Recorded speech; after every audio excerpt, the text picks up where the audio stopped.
Hello, ladies and gentlemen. Welcome back to Tailosive Tech live on YouTube. It's been a minute. It's been crazy. It's been busy.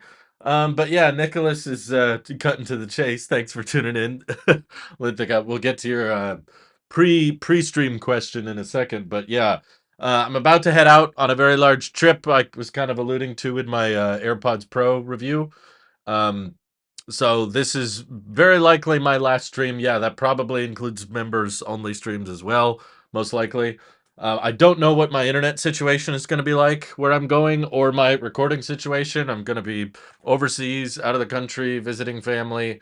So yeah, this is kind of my last hurrah for the year. Um, there's not a ton of tech news to go around anyway, but yeah, I just thought this is a good way to kind of say Happy New Year to everybody and happy holidays. Um, but yeah, there's a title and thumbnail question that I've picked that we can kick off the stream with. Of course, that doesn't have to be the topic for the entire stream. That's just one we're starting with, but it's what probably I would have done as a video today. But at the last second, I was like, you know what? We haven't streamed for a while. I want to hear from you guys. I want to know exactly what you would rather talk about, and doing live streams is a good way to make that happen. So welcome Cat Attack, welcome Yi Hirasawa, welcome Legalized Comedy. Thank you all for joining. But yeah, Google essentially announced, or a couple companies announced, it's kind of like a triple brand collaboration. It's essentially Google has announced for the first time in 8 years a brand new operating system called Android XR, or basically mixed reality. And Samsung has developed hardware for it, and Qualcomm is designing the silicon for it. So you need three of these big, multi-billion-dollar corporations to do what Apple did by themselves with Apple Vision Pro, or at least announced by themselves. But it's kind of interesting because, yeah, the mixed reality space is still very early and it's still not mature at all, which is why it's kind of interesting to me because there's the most room for improvement. But if you recall a few months ago, I kind of expected Meta to take more of the Android segment of the field, kind of like how we have iOS and Android or Mac and Windows. In the tech space, it's pretty common for tech companies to kind of find a duopoly system where it's like everybody goes with this one or this one. It's kind of like the two-party system, not to get too political, but um, thank you, Sunny Patel. Happy holidays and future new year. Yeah, good to reach the end of this one. My God, it was a crazy year. Here's hoping for a better 2025. But my point is, Meta is already trying to be that third-party open source operating system, and we covered this a few months back. It was called Horizon OS. It was meant to be, Quest already has a lot of hardware, probably the most popular hardware for headsets out there. Um, I like my reality diced or folded. Ooh, diced reality headset. That's the new one. DR, Android Doctor. Oh, beautiful. Um, so they didn't go too much into the details of it. They didn't announce pricing. They didn't say exactly when this is shipping, but it's a headset, first of all, that has an integrated battery pack on the rear side, so it's more like a Quest than an Apple Vision Pro in that way, but it does have a glass front, just not an eyesight display. Thank God. Please don't put displays on the outside of our mixed reality headsets, Google. But that's what's interesting is like Meta created an open source operating system, Horizon OS, with the intention that, hey, now anybody can make a headset and use our operating system and access the Quest, App Store, the Meta Horizon Store, which was going to have lots of games and apps. It does have lots of games and apps that people can use. But then today, Google comes out and says, we're going to be the third party open source, mixed reality headset space store, so that if you want to develop a headset, whether you're Samsung, whether you're Asus or HTC or whoever it is, you can develop your own headset and run our operating system, and then you automatically get access to all of our app stores, content. So now we've got two companies trying to do kind of the same approach. Uh, so which one's going to win, basically? I feel like one of these companies is going to become the Windows Phone. One of these companies is going to become the Windows, App Store, or the Amazon phone with the Amazon App Store. It's like they tried it, but they couldn't really compete. I don't know. Meta's been around for so long. I have a very hard time believing that Meta is going to bend the knee and say, "Okay, we'll just put Android XR on the Quest." No, I don't think so. I think that either Android is coming in pretty late, in my opinion. Usually Apple is kind of last to different product categories, but this is the first time that Apple released a headset at, I forget, it's this year. It feels like so long ago now, but yeah, it was in the beginning of 2024. Apple released a headset, but the Samsung Google collaborative headset still isn't supposed to come out until the end of 2025. I think there's going to be a second generation Apple Vision Pro by then. So it's weird to see Apple actually beat Google to the punch with something, which makes me wonder if Android XR maybe isn't going anywhere because it's kind of too late. Like, I feel like if I was a third party company like Razer or Asus or Dell, whoever it wants to be, and I came up with a mixed reality headset and I wanted to use a third party open source operating system because I don't want to develop a whole one in house. That makes sense. I understand why. I'm not Apple. I don't have billions of dollars to spend on that. I would go with the more established OS. I would go with the more established platform, right? In this case, I would argue that's Meta.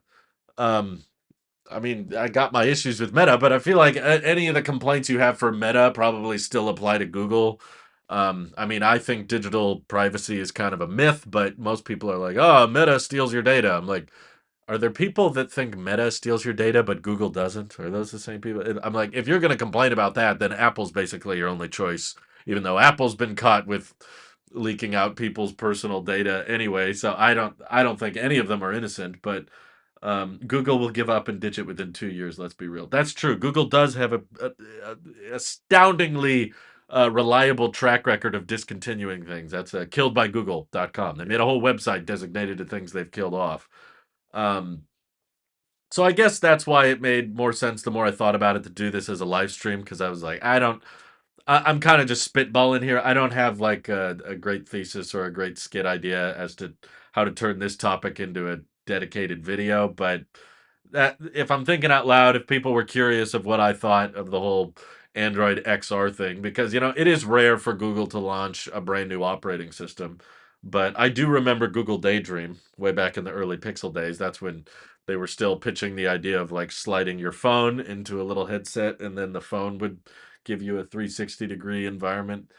It was cute. It was kind of gimmicky, but it didn't go anywhere. Obviously, they killed it off just a couple years later. So, yeah. Oh, well. Microsoft HoloLens. Oh, yeah. What did that run? Some kind of Windows thing? It definitely wasn't running Horizon OS, though. That's for sure. But I should try to answer Nicholas's question before, in case he has to go. But yeah, I have it queued up here. It relates to Google and Apple as well, so it's somewhat on topic. But he said, I can pull this up here actually. Boom, there it is. What is it about Google in particular that keeps Apple relying on them for their search engine for Safari? I know there's been rumors in the past of them working on their own search engine competitor. Do you think it would be something worthwhile for them to go into? Obviously, would hope this would be at least 5 years away because even though AI has caused Siri to become more advanced, would also love to see not just a search engine, but even a chatbot directly built from the ground up, not based on the acquired model of Siri. We definitely need Apple to take their time with something like this and not let it be rushed like the first set of features from Apple Intelligence. Would love to hear your discussion on this section of Rumors, Drew, because Apple is late to the party when it comes to AI. We are seeing un-Apple like things with them holding the partnership with ChatGPT, with them even wanting to include Gemini as a choice for their AI model, which really wish Apple would have waited longer, even though they couldn't because of shareholder purposes. That way they actually had time to build their own AI model. I understand Google pays Apple a nice chunk of change. There you go. There's your answer. To remain the default search engine choice for Safari. But with Apple, US government, excuse me, practices of saying both Google and Apple hold some sort of monopolistic practices in some way, feels like a matter of time before this gets broken up. All right. Thanks for the big question, Nicholas. That's a fun one.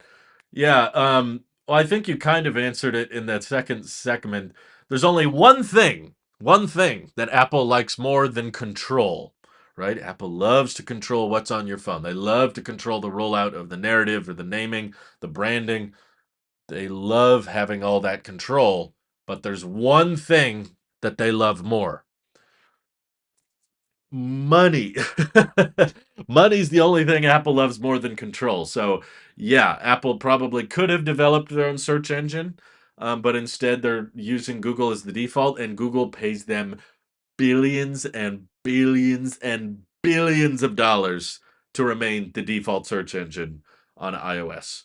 So, Apple developing their own search engine would cost money and time and software attention, which is pretty much all their software developers are all hands on deck when it comes to iOS 18 features. In case you didn't catch the news, it sounds like there are features for iOS 19 that are being delayed because of how much time iOS 18 features are taking. Like they rushed Apple Intelligence, and it shows. I'm running 18.2. Oh my god, it is bad. Holy crap. I had low expectations for Apple Intelligence, but jeez, I did not think it would get. Does this look like me? Really? This is it? This is what you were hyping up all this time? Seriously, like let me try another one. Let me put me in there. Ugh, why am I giving me overalls? Look at this. The eyes are always messed up. Are my eye bags that bad? I swear, like every photo, they give me these massive eye bags. Ugh, look at the. Ugh. Oh my god. My eye, there's no pupils on these. It's just blue. It's disturbing. Oh, and my teeth are red. Oh my god. It's disturbing.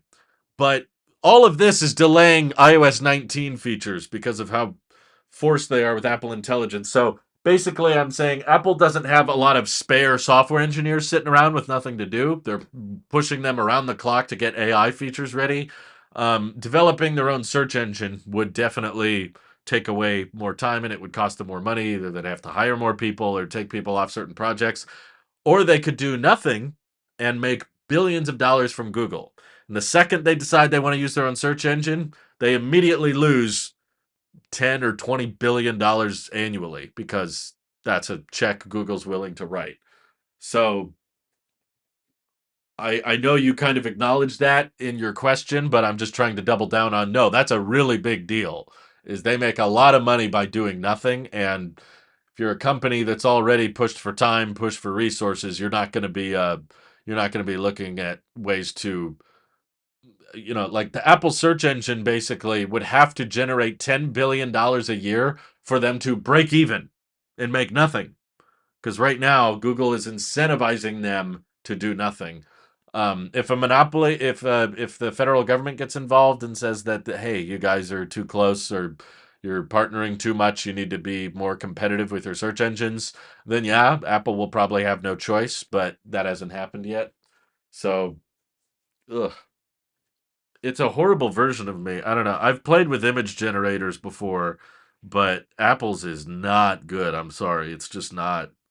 I'm not impressed at all by any of the AI features that they've given me. Um, the answers are messy, they're not concise, and it goes away easily, and it doesn't know basic things still. So I'm not happy at all with the rollout. With the iPhone 17 save Apple. Apple doesn't need to be saved. They make so much money as is. I actually think they'll be perfectly fine even if they barely touch the iPhone every year, just because the iPhone is such an absurdly large and popular product segment that there will be people every couple of years willing to buy the latest iPhone regardless of how good it is, simply because they want to buy a new phone because their old one isn't working as well. So there are people that are just in that rhythm of, oh yeah, I guess I need to upgrade my iPhone again because my current one's getting old or full of storage or the battery's bad. And people don't want to go through replacing a battery or offloading files. They just want to buy a new phone with more storage. I've come across people like that all the time. So yeah, I don't think Apple needs to be saved, but yeah, iPhone 17 is going to be a interesting lineup, that's for sure. I think they should just move back to stainless steel, but matte if that is even possible for 17 Pro. Why do you want the phone to be so heavy is my question. Steel is like the heaviest possible material. What's wrong with aluminum? You can scratch and ding up stainless steel just as easily as aluminum. In fact, you can be much, much more fingerprinty, I guess. Um, let's see. Tony says, huge fan. Thank you for getting me into Apple. Oh, you're welcome. Welcome to the madness, the madhouse of Apple sheepdom. Do I think Samsung will plagiarize the Vision Pro? They've plagiarized Apple with the Galaxy Watch Ultra. Probably. I mean, that's one good detail to note from Android XR is that it seems to be optimized for eye tracking and hand tracking, and it lets you run apps as little tiles that you can position and move around the room. So, from the demos I've seen of Android XR, it doesn't seem like there's a lot of major differences between it and visionOS. It's kind of the same thing, it's just Google's take on it, which I don't think is bad. Apple copies things from Google all the time too. Um, but yeah, that's about it. If things are not consistent in the tech field regarding US monopolies, is this something you theoretically see the US calling out Apple and Google for the search engine practices? Is this something you see the US? It's possible. I mean, the EU government moves faster than the US government. It kind of depends on who's in office. I don't really think that uh, the next president has said that he's very concerned with Apple being too powerful. Um, he's just all about America. As long as it's an American company, we're good. But remember those two Apple executives laughing with each other when asked in an interview about their AI developments? They were acting like they had something big behind the scenes. Maybe they were high. I still don't know exactly why they were laughing. Um, my guess is that it was the way the question was asked. People were like, OpenAI has made a lot of progress, or ChatGPT is getting really good. Do you feel like you're falling behind? And maybe the Apple executives were laughing because they're like, we're going to have ChatGPT integration at the system level. So technically, that's a shortcut solution. So Apple doesn't have to develop AI that's substantially better than ChatGPT because they just have ChatGPT anyway. So any advancements that happen with OpenAI are basically baked in with Siri anyway. But it is kind of sloppy. It is kind of lazy. I agree. Is it true that even with a case, the new iPhones still wobble?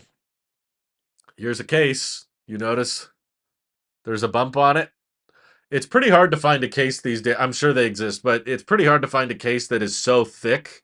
I mean, I'm using a Taurus case right now, but this case is not extremely thin, but you still have these little bumps that go around the cameras. It's hard to find a case that is so thick that there's no little protrusion around the camera bump, which means if you lay it flat on a table, it still very much wobbles. But thankfully, I get around that with the kickstand. So most of the time, my phone, if it's on a desk, is like this. It's propped up so that Face ID keeps working and that I can see everything.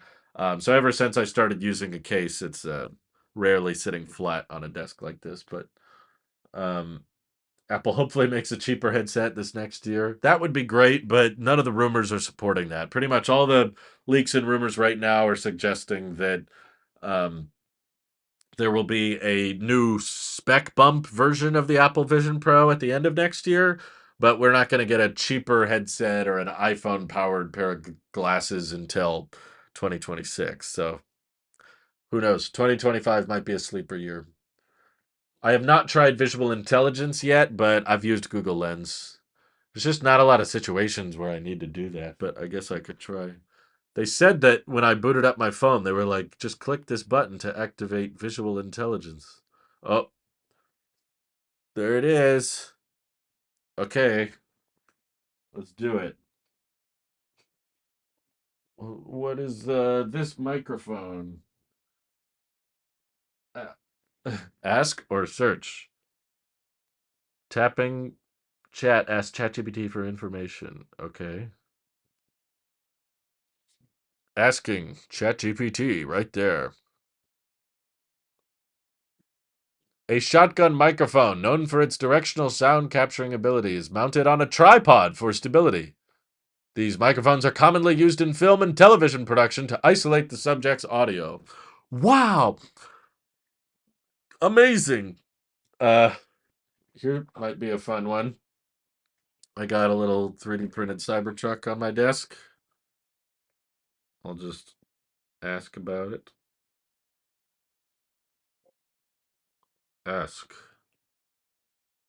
Let's see what it knows. The model of the Tesla Cybertruck, known for its distinctive angular design, replicates the electric vehicle's futuristic look. Yeah, I don't. It's right. It's kind of like Google Lens, but oh, Ridge Wallet. Why don't I'll use the search functionality on this one. Let's try it. Searches Google for similar images. Have you heard of this? It's literally just Google Lens. Okay, continue. Oh, it lists eBay. $50 on eBay and on Amazon. Oh, that's not the Ridge. Wait, these are knockoffs. Shelby? Wow. Okay. Yeah, these are all like alternate wallets. It's not the Ridge wallet. Okay. Great job. I don't know. Is this something you guys see yourself using all the time? What do I think the price of the Google Samsung headset will be? Knowing Samsung and Google, probably less than a Vision Pro, but I'm guessing still over 2 grand, probably around 2 grand. You right wallet? I don't know. I, I don't know. I saw like 8 different brands when I looked it up, but yeah, it's just not a feature. I'm trying to think of the example of when I would do that. Maybe if I'm at a grocery store, I would use visual intelligence to look up if I could get something cheaper elsewhere. It's just going to link Timu every time you look it up. I'm doing well, Visualizer. Thanks for asking. I'm very busy. There's a lot going on right now, but it's all good things. It's just so many things all at once.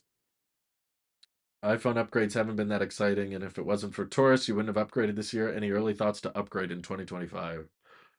No, no early thoughts. I'm thinking more about other people in my life. Like my mom, in particular, has expressed to me several times that she wants a lighter phone, but she wants a big screen. She doesn't want to get a smaller screen, but she hates how heavy her 13 Pro Max is. So I think about the iPhone 17 Air, the slim one. Um, and I'm like, yeah, maybe that would be good for her, but I know she doesn't want to spend $1,000 on it. So I don't know. I, I, the camera bump getting redesigned is somewhat interesting to me, but I don't think that would warrant upgrading the whole phone over. Something I haven't talked enough about, I think that would be interesting, is the camera bump being redesigned, not allowing for spatial video. That was kind of a big deal about why they rearranged the lenses on the iPhone 16, was so that you could have two lenses in landscape side by side to kind of replicate the human eyes. And if we start copying the Pixel camera where the lenses go side to side, that technically wouldn't work anymore. Or I guess all spatial videos would have to be in portrait. I don't know. You got to be pretty weak to think the 13 Pro Max is heavy. Well, she's got a big case on it. She's also a grandma. Okay, give my mother a break. Is that crap talking my mother? Come on now. Drew got on this headset news so quick I couldn't even watch the YouTube demos. I'm not sure there's been a lot of YouTube demos. I'm pretty sure Google is just teasing what they're gonna do. It's kind of a weird announcement, you know. I haven't seen any hands-on pictures or videos with it. I'm pretty sure it's just software development, and then they're teasing that there will be a dev kit next year. Um, Visualizer got a 16 Pro Max. Wow. How credible are the rumors that Johnny Sarugi is on the short list to become the Intel CEO? I don't know the source, so I can't really say with much confidence how accurate those are, but my guess is it's not going to affect Apple all that much because the options are either Intel offers Johnny an insane amount of money to the point that Apple doesn't think it's worth keeping him to try to outbid him, Intel might get faster processors out of it because we know Johnny Cerrugi's been great for Apple Silicon, but we know that for marketing and brand reasons, Apple is not going to be going back to Intel, even if Intel had better silicon. You know how embarrassing it would be for Apple to be like, oh, yeah, we stopped using Intel, but now our silicon sucks, so we're going to go back to using Intel. Right now, all of the talk from Bloomberg has been about how Apple's going to start developing their own modems and their own, Wi-Fi and Bluetooth connectivity chips. They know that most of the time you get better performance and better efficiency when you design everything in-house. And I think Apple is hoping that by designing their own modems in-house, they can get way better battery life and lower cost. So there should be all kinds of advantages to doing all that stuff internally. But there's really no situation I see where even if Intel starts doing better, um, that Apple would go back to them, which means it's just okay.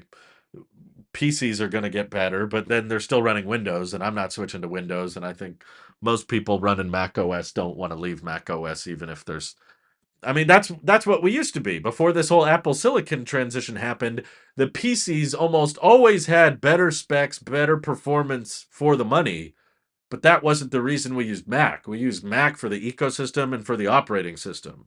Now we're just in this funny time where it happens to be the case that Mac has the better performance, it has the better battery life, and it has the ecosystem and the incredible OS with the great app support. And, especially for artists or video editors or audio engineers, Mac is just like so many tools to work with. I have a friend who's getting a master's degree in audio engineering, and he's been a PC guy his whole life, but even he started using a Mac because of all the audio editing capabilities on it. So like it's just you kind of just buy the tool that has the software for what you need. If you're buying something to do AAA gaming, yeah, you're probably not buying a Mac. But if you're buying something for video editing on the go, yeah, you're probably not going to be very happy with any Windows PC you find.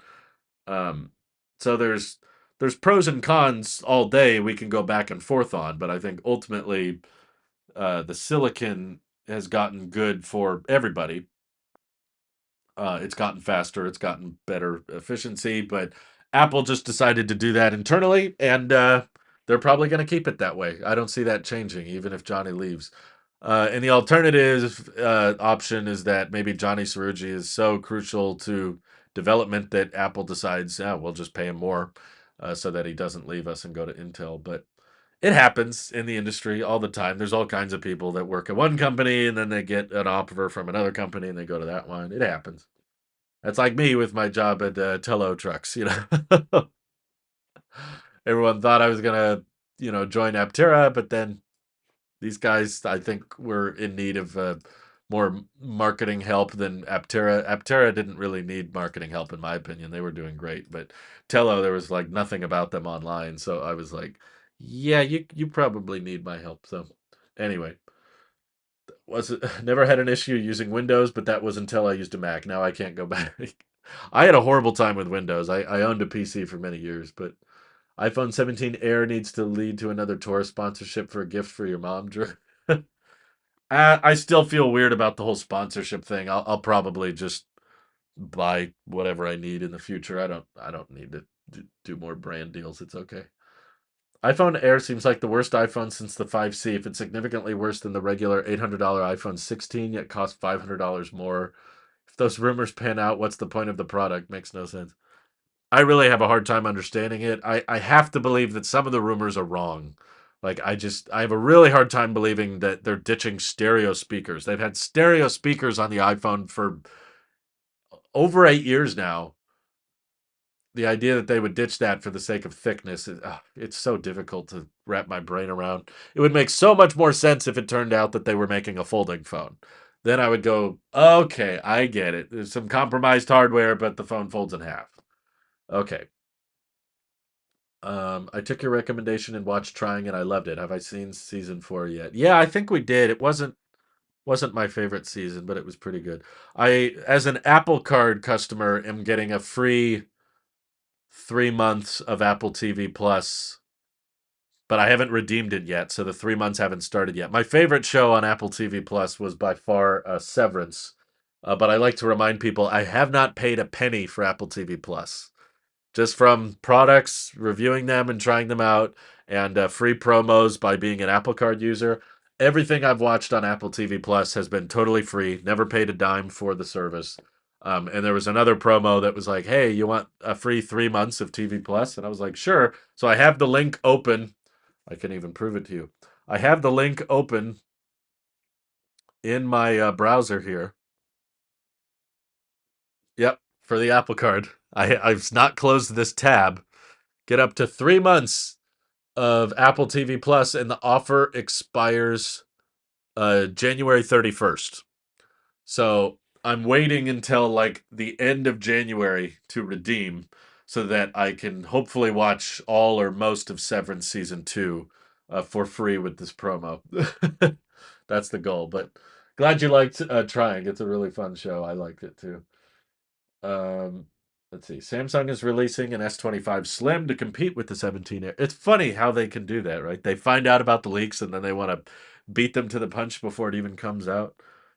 Oh, I recently met a friend who has an iPhone mini, and wow, it's so comfortable and light. I use a 13 Pro Max for the screen and battery, but it makes me rethink if it's worth it.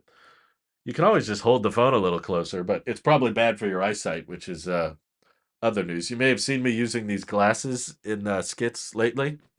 These are my own glasses, by the way. For the first time, just a few days ago, I finally went to the eye doctor. I finally did an eye test, and now I can see all these amazing things. I can see speed limit signs and stop signs. It's incredible. No, but it's mostly good for seeing things that are far away. So I rarely use it at my desk because my monitors are all relatively close, so that I can see all this pretty easily. But when I'm out and about, if I'm in public or if I'm driving or if I'm away from the house, I'm pretty much always wearing these. It's nice though. It's like I didn't realize how sharp my TV was until I got these glasses on. It's great. So I'm a new time glasses wearer. Never been a glasses wearer. Never had contacts. But there was a really really good deal going on at my local ophthalmologist place. $80 for the prescription and two pairs of glasses. $80. So I thought that was a pretty good deal. I have another pair that looks a lot more like Tim Cook's glasses, but they're not ready yet. I have to. Well, I think they're ready. I just have to go pick them up. But they weren't ready on the day that I took the eye test. Thank you, Mike. I'm glad you like them. Apple should go after if Intel if they poach Johnny Cerrucci going to Intel. That if he gives away Apple's chip secrets, Massimo apparently got away with the same stuff for Apple, allegedly suing them. I wonder how many secrets there are. Like TSMC is the one manufacturing Apple Silicon. And you can, of course, tear down the silicon. It's everywhere. I have the 3 nanometer chip design right here. I'm sure Google has a team that can tear apart an iPhone and hold it under a microscope and look at how it's engineered. I wonder how many secrets there really are to designing powerful silicon and all that. But I don't know. I wonder how much of the genius really comes down to being a head engineer, or is it just come down to the right contracts and signing the right supply agreements with the chip manufacturers. That's sometimes what I wonder. I had a lot of cases for my 14 Pro Max, and I'm only going to stick with one for my 16 Pro Max. Honestly, the more cases I get for a phone, the more I want to keep it, because then I know that if I get rid of this phone, I'm going to have a bunch of cases that I don't have anything to do with. I asked for one case from Taurus, and they sent me freaking 3 different cases. I've only used this one because I like the white accent of it. But they sent me a gray one and a black one that I still have mint in the box. Um, any updates on the lawsuit that company went after Apple for the blood oxygen sensor? Not really, no. I mean, I think Apple countersued them and won. They got like $200 or something. It was some abysmal amount that was like, yeah, it's clearly not for the money. That Apple was just trying to prove a point that, like, hey, you say we stole something, but we're saying you stole something. So who really, who cares? I think they were just trying to confuse the court, but ooh, Skylar's getting a new Model 3 this Saturday. Congrats! Wow, that's exciting. That's that's the best car in the world. I just did a video on that car today. It's not uploaded yet, but I'm doing like a Model 3 celebratory kind of video. I don't know when it'll be up. I've got so many things going on. I'm not going to be home at all tomorrow. I'm just driving nonstop. But anywho, I might be getting that color since it looked good in store. So yeah, there's not really many updates, but um, that's a for those who don't know, I think you just bought the best car in the world, Skylar. That's why I'm like shook. But no, I actually I'm treating this phone a lot differently. I know that in the past people probably just assume, well, Drew's the Apple sheep, so of course he wants the latest and greatest iPhone. I really am quite disappointed with the 16 Pro Max. If it, you're right with what Nicholas said earlier. If it weren't for Taurus, I definitely wouldn't have kept it. This is absolutely the kind of phone that I would have tried and gone, this isn't very different. I'm gonna go back.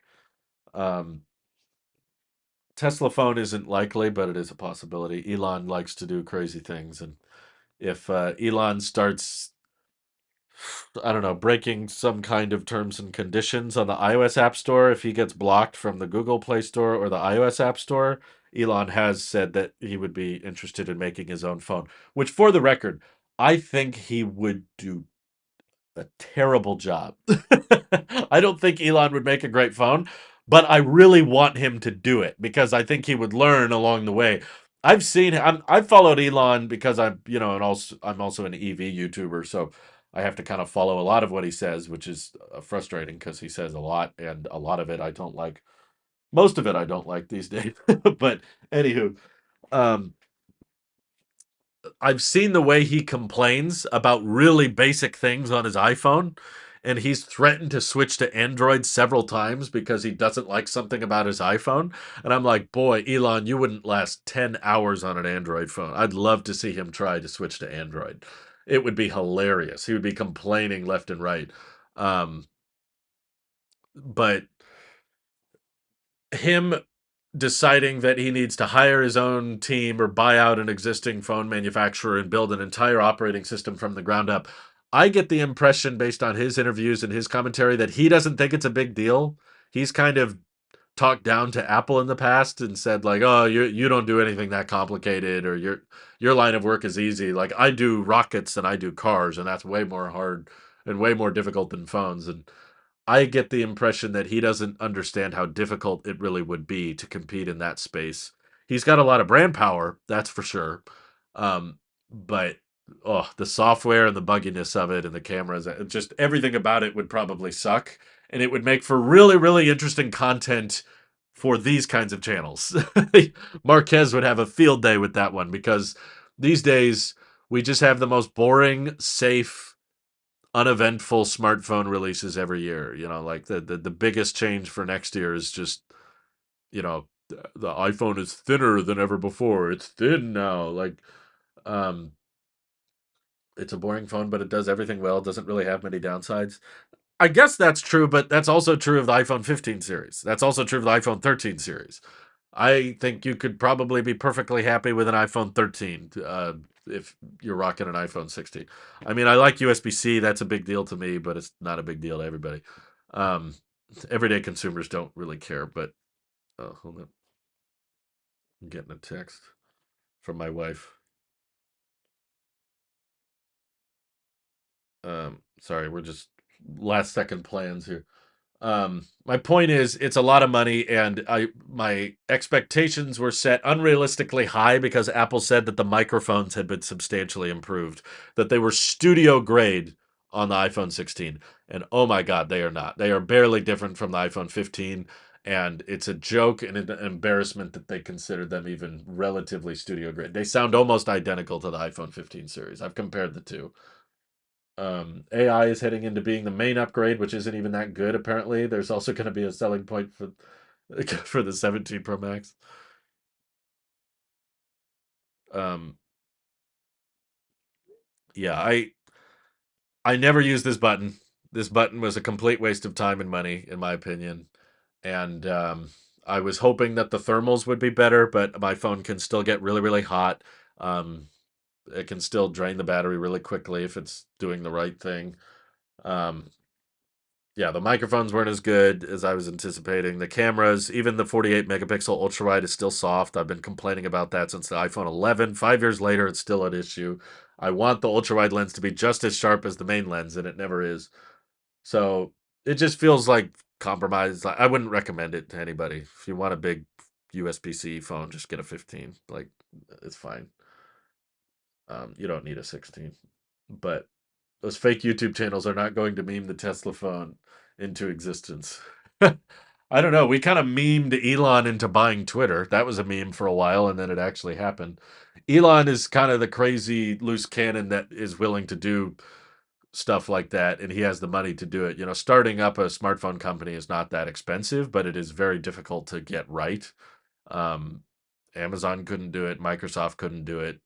Google struggled to do it for many years. Now they're finally starting to find a groove. But I would just love to see Elon try because I think it would be entertaining. I don't think the phone would be actually that good, but I think it would be fun to watch Elon say, like, yeah, we're going to make our own phone. It's going to be amazing.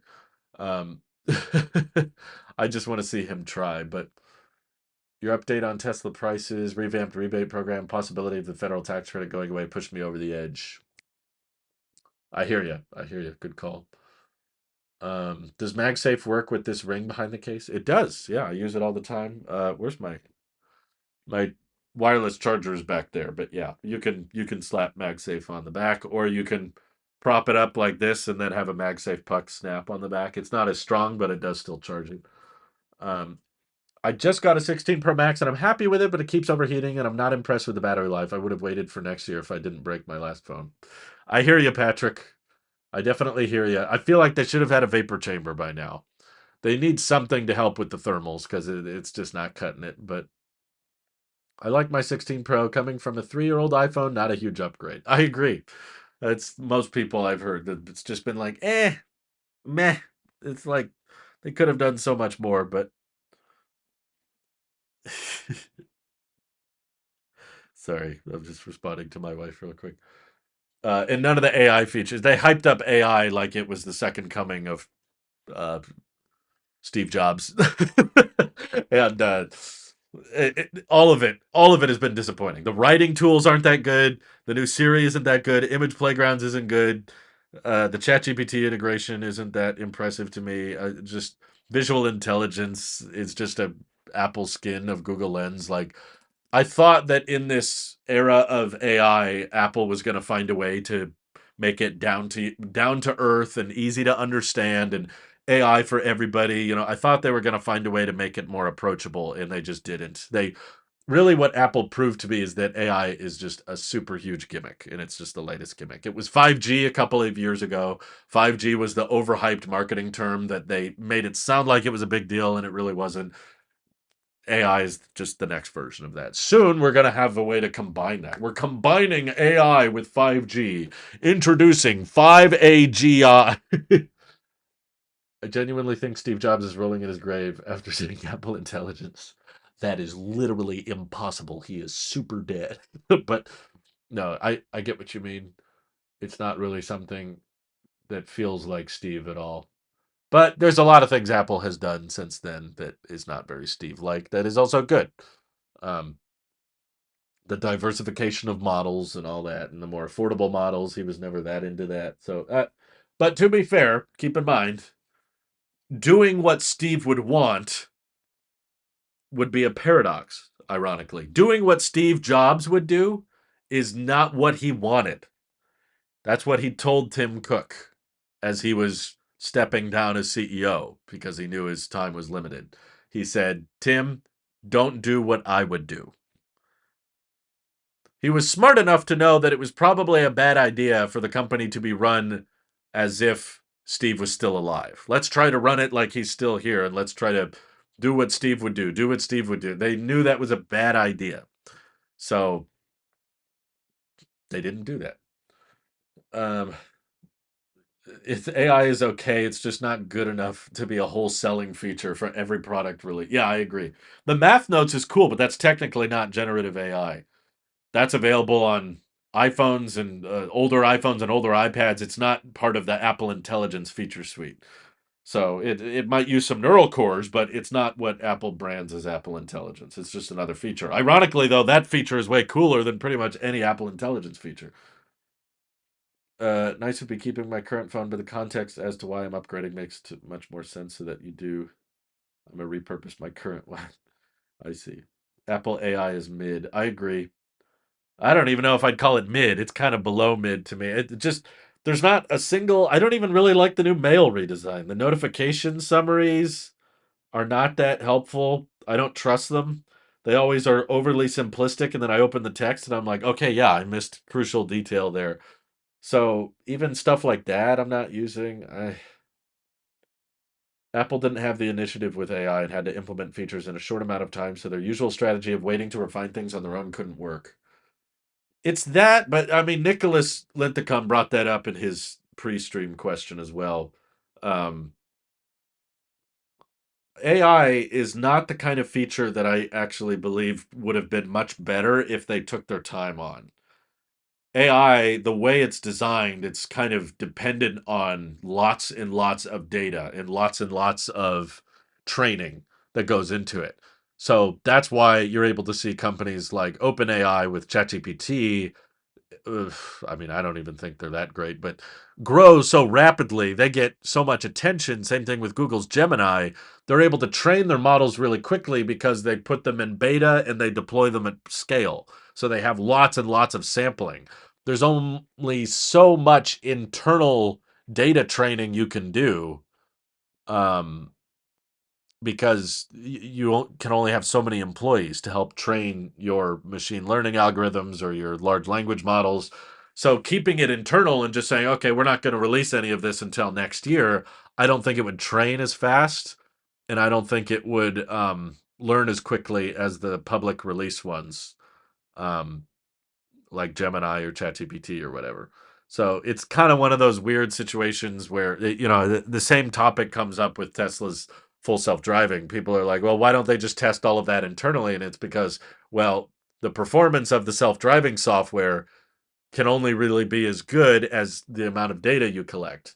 So you could pay a bunch of engineers to drive it around, or you can have your customers drive it around and make them pay attention, let them know that it's not autonomous yet, and get probably 1,000 or 2,000 times as much data, and that will train the algorithms much faster, and then it will improve at a much faster rate. So I don't think Apple Intelligence is one of those things that could have been better if they waited longer.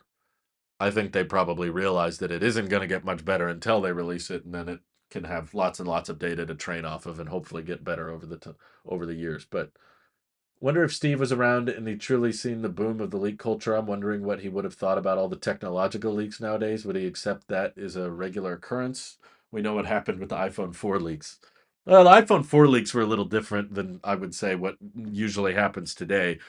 iPhone 4 leaks was like there was a prototype in the wild that literally belonged to Apple, that it was no longer in Apple's possession. So Steve was very upset by that.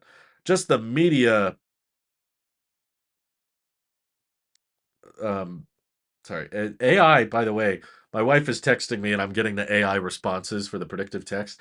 It never understands the way I type. I almost never use these little autocomplete things.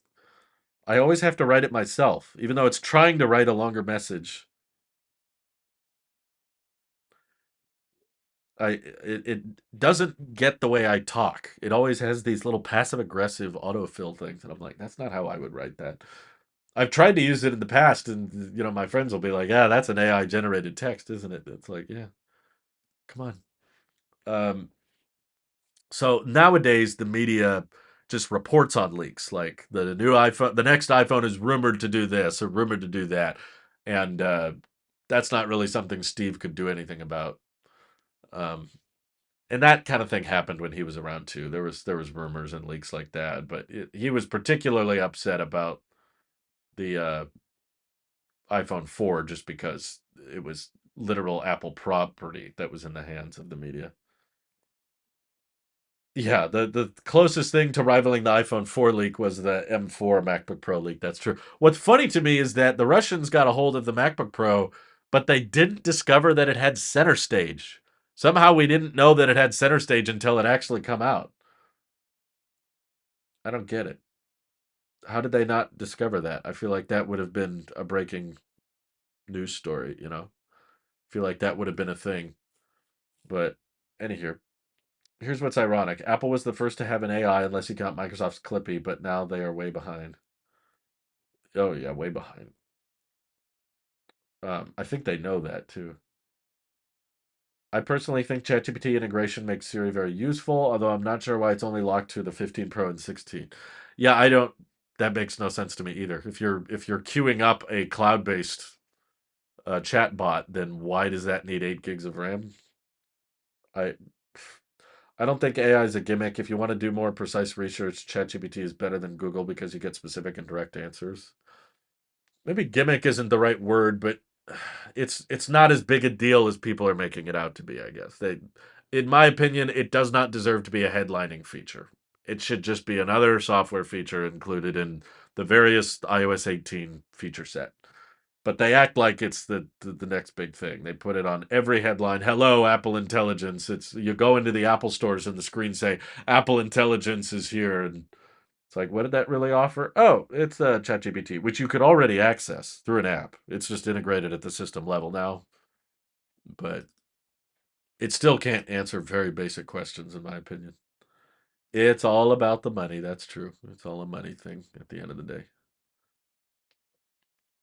Okay, locking to a higher storage too. Oh yeah, the higher RAM amounts are on the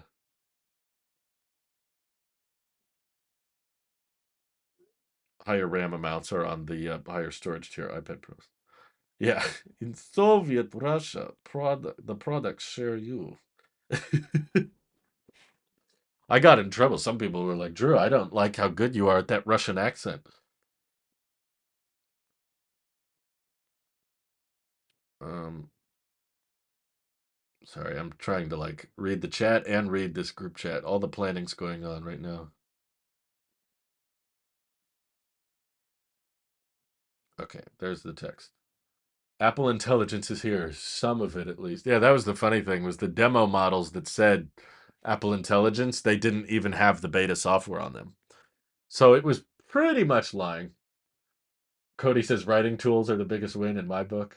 I've tried them. I don't like them. I don't like the way they rewrite things, and it's not the way I would write things. And maybe I'm in the wrong line of work. Maybe if I was writing things way more often, I could get behind it. But I really don't get it. If it wasn't for AI, Apple wouldn't have upped the base RAM to 16 gigs. Now the 16 gigs is the new 8 gigs. Okay, Dan's bringing up good points. That's probably the best uh, unintended consequence of AI is it's forcing Apple to put more RAM on things. Thank God. They even upped the M3 MacBook Air. They didn't up the chip, but they made 16 gigs of RAM standard. That was kind of cool. It was like, oh, all right. That's probably more interesting. People say Grammarly is still far better. I just don't use them. I don't know. Writing tools would be useful, but I forget it's there. That's exactly the bigger picture thing. It's so hard to activate that I don't think most people are going to know about it. Burkhardt says writing tools is kind of mid. Yeah, I tried it a little bit, but every time I used it, I was like, no, that's not how I would write it. It's kind of gimmicky. Wasn't XR the rumored OS for Apple Vision? We're pretty sure that was a code name, but yeah, that was rumored for a while to be the name of it. But I kept saying, there's no way they're going to call it that.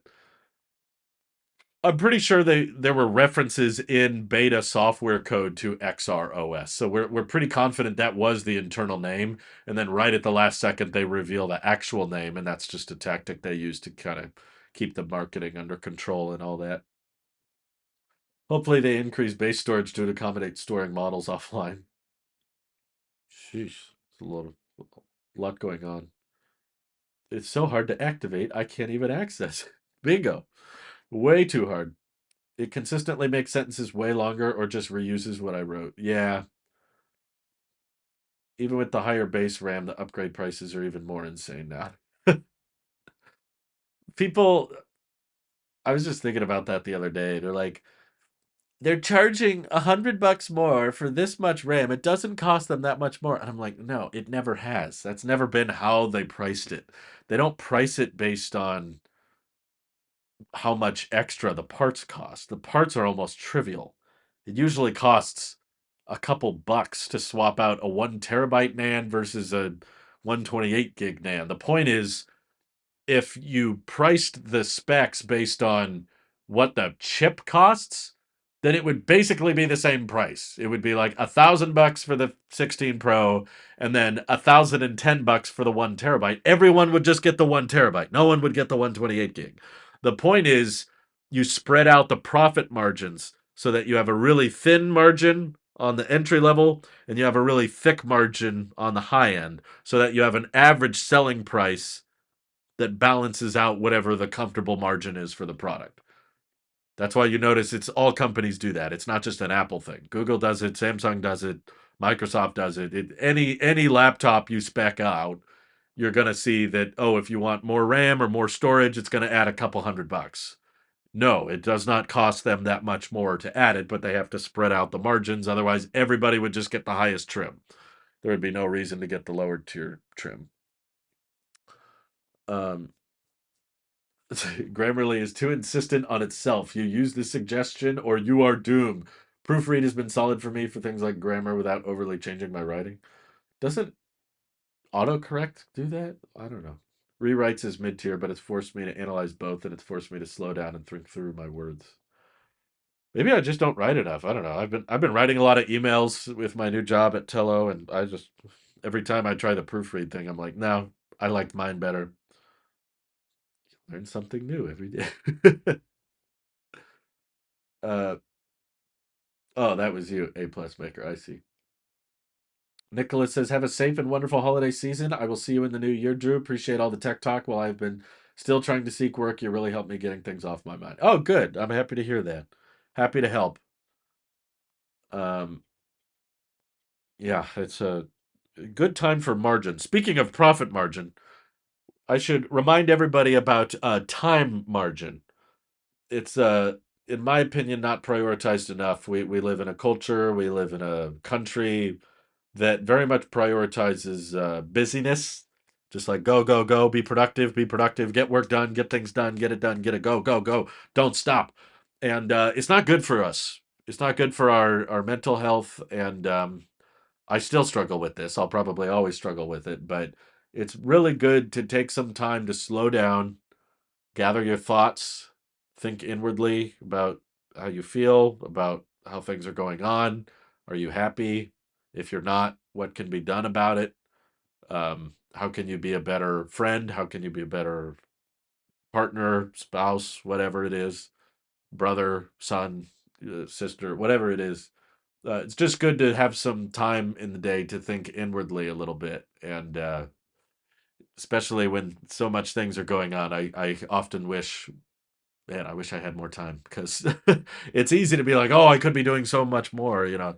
I lived that way for many years where it was just like, oh, I got to do more videos, I got to have more channels, I got to post more, I got to post more frequently, but it's not good for you. So I hope that with the streams or with the videos, hopefully it gives you a break in your everyday life, but can also motivate people to just slow down a little bit, just like think about where you are, think about what things matter to you the most, I guess. And the most common thing I think I have to remind people is just like, the world isn't all about money, um, or things. You can be happy without a lot of things, without the nicest phone, without the night. I'm very happy without the M4 Mac Mini, even though I love the M4 Mac Mini. I'm somehow living comfortably without it. Or, I have friends that are still rocking the older iPhones and they're perfectly content. That applies to other things in life as well. Like you don't need the best car like Skylar is getting on Saturday. Freaking Skylar. Not everybody needs the best car in the world, and you can be happy without the best of the best. And hopefully, by spending less and living more within your means, you don't have to be so busy in your life with either a job you don't like or a job you don't want, or you know There's a lot of things that just start clicking or start making sense once you're not uh, cr- uh crunching like your work hours every day. But what is my favorite Apple product this year? Mine is the new AirPods Max colors. Wow, Markin. He's got low standards. That was the best out of everything? Jeez. Yeah, and since this is probably the last live stream of the year, that's a great question to end on, Barkin. Thank you for asking. I'll probably have to go with M4 Mac Mini. It was the first redesign to the Mac Mini we've had in over a decade, and there's basically, in my opinion, nothing wrong with it. It's affordable. It has great specs, 16 gigs now standard. M4 chip is crazy fast. The port selection is fantastic. A front-facing headphone jack, like holy crap.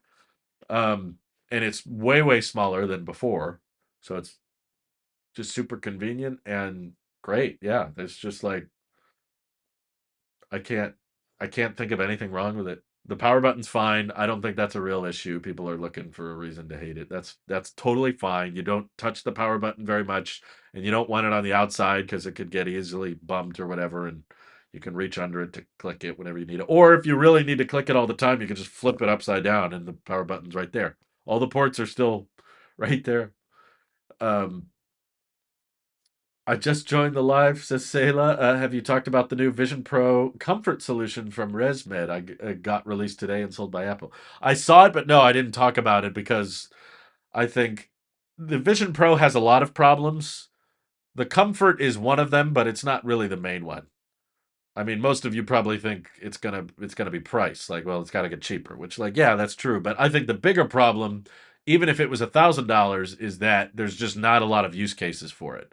Pretty much right now, all it's good at is watching movies.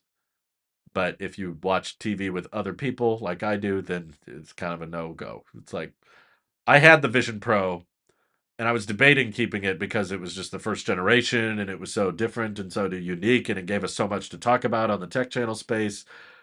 But literally within a week, I was already running into situations where I didn't want to take it with me because I was like, oh, then I got to pack it. Then I got to set it up every time. I got to put it on, unlock it, pair it to my Mac. It was quickly becoming easier to just leave the house without it. And then I wouldn't use it at home. So I was like, I'm getting bored with it. And it's not even 2 weeks yet. So I know for sure it's going to be collecting dust in a month. So I think the use cases and the feature set is what needs to be addressed. That's why I didn't feel like talking too much about the new head strap. Yeah, it looks like it's more comfortable and all, but you still got an external battery pack, and that's going to limit the practicality and efficiency of it. All that. But what's your least liked product of the year? Mine is the new colors of the AirPods Max. That's great.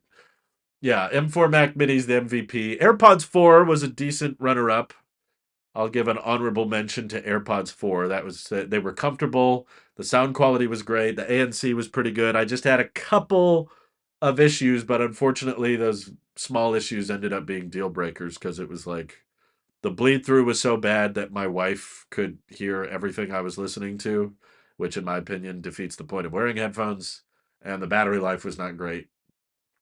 Other than that, though, the price, the comfort, the sound quality, if you live alone and you want to use AirPods, then I suppose they're fantastic. But yeah, I really liked AirPods 4. I did, but um, iPad Pro, it's thin. I guess that's kind of cool. It's OLED, but I don't know. I wasn't impressed with it when I saw it.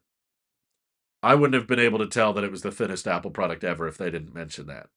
When I just picked it up in the store, it just felt like every other iPad I'd ever held, just with a slightly brighter screen. That's all I really noticed at the end of the day. Um, M4 products minus the iPad, pretty solid upgrades. M4 iPad was a missed opportunity chasing thinness of a product that doesn't need it.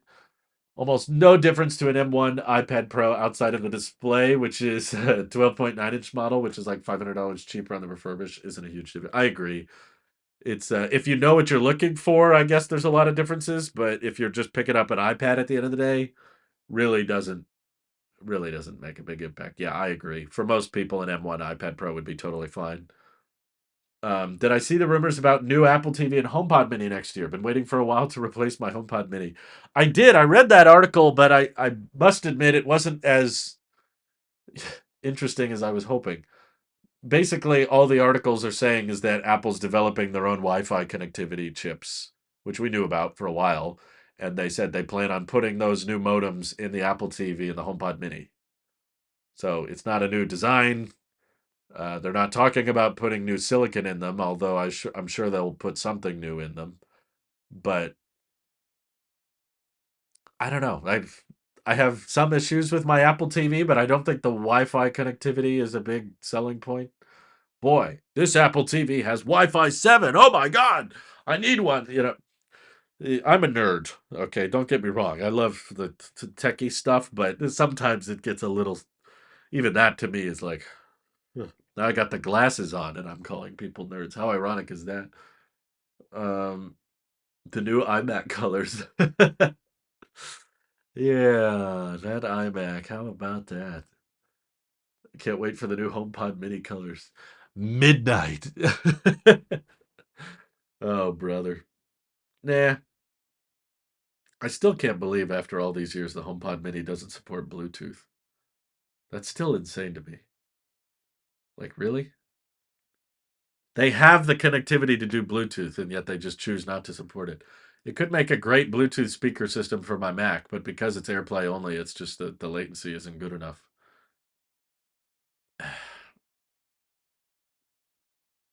I don't, I don't, come on. Drives me nuts. What do I think about cellular Macs? Yeah, it should have happened a while ago. I'm confused exactly why it is taking Apple this long. They feel like they have to design their own in-house modems in order for it to happen. Um, you're buying Qualcomm modems for the iPad. Why can't you buy Qualcomm modems for the Mac? I don't get it, but sure. Yeah, it sounds cool. I don't think I would do it myself.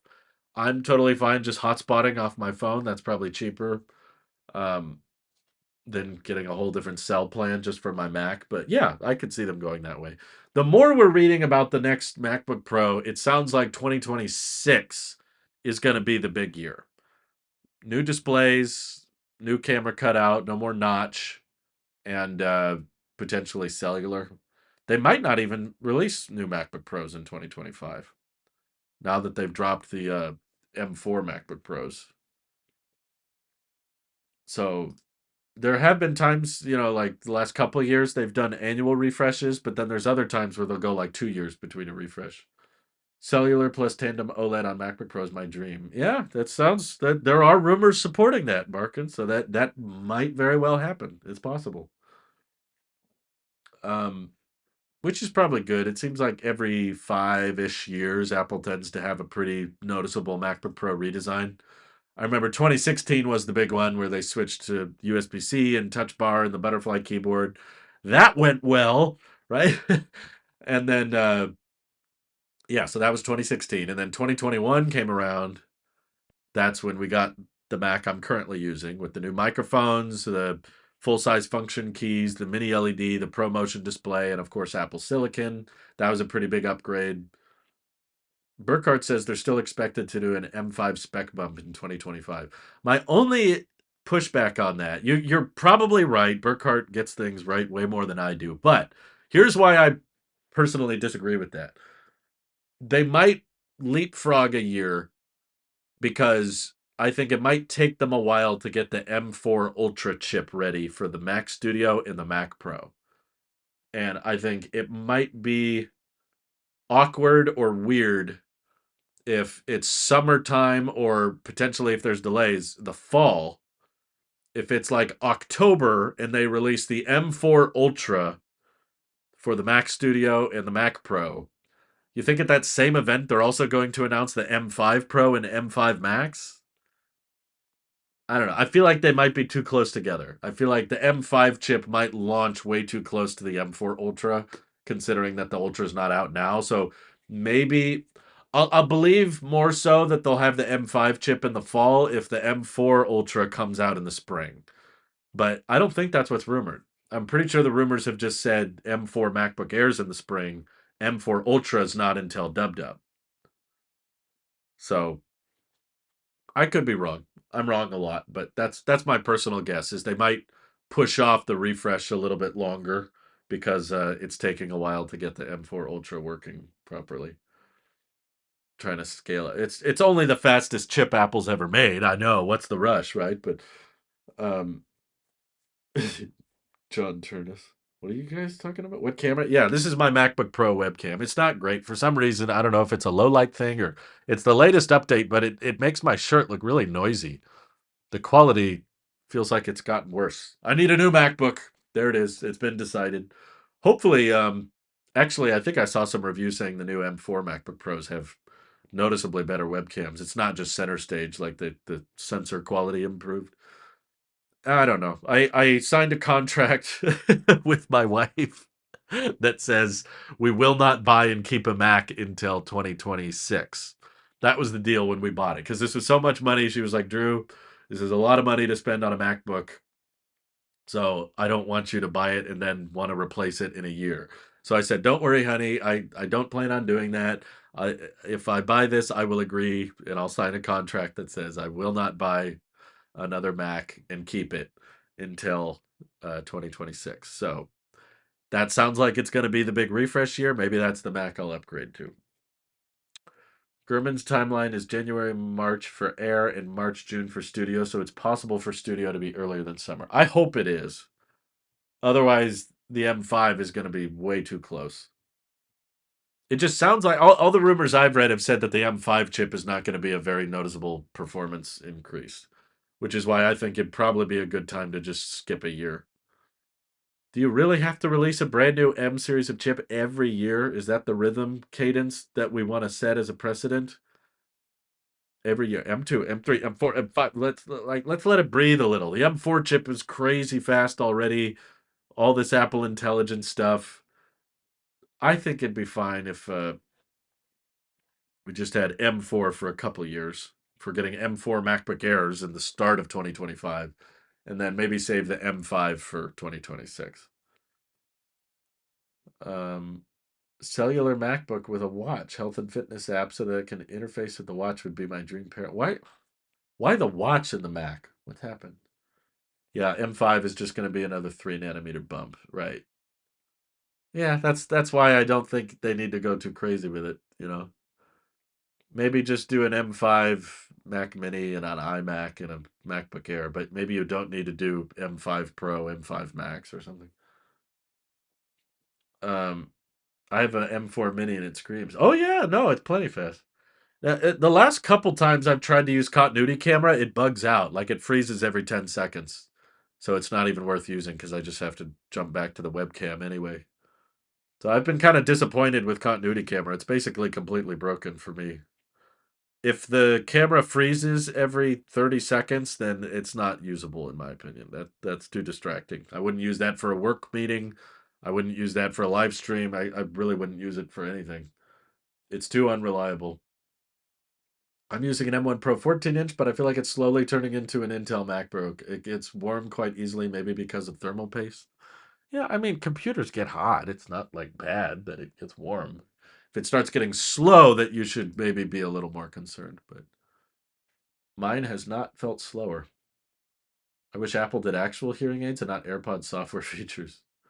Well, it's probably a little too specific, but oh, I'm behind. Um, I probably have to wrap it up here, guys, but it's been a fun year. It was I think hard to keep up with the hype of hard to keep up with the energy of Apple Vision Pro at the launch of at the start of the year. But the M4 Mac Mini was a very pleasant surprise, and AirPods 4 was pretty great as well. So good on you, Apple. Here's hoping for a good 2025. Thank you all for watching, and I hope you have an excellent rest of your day. Bye bye.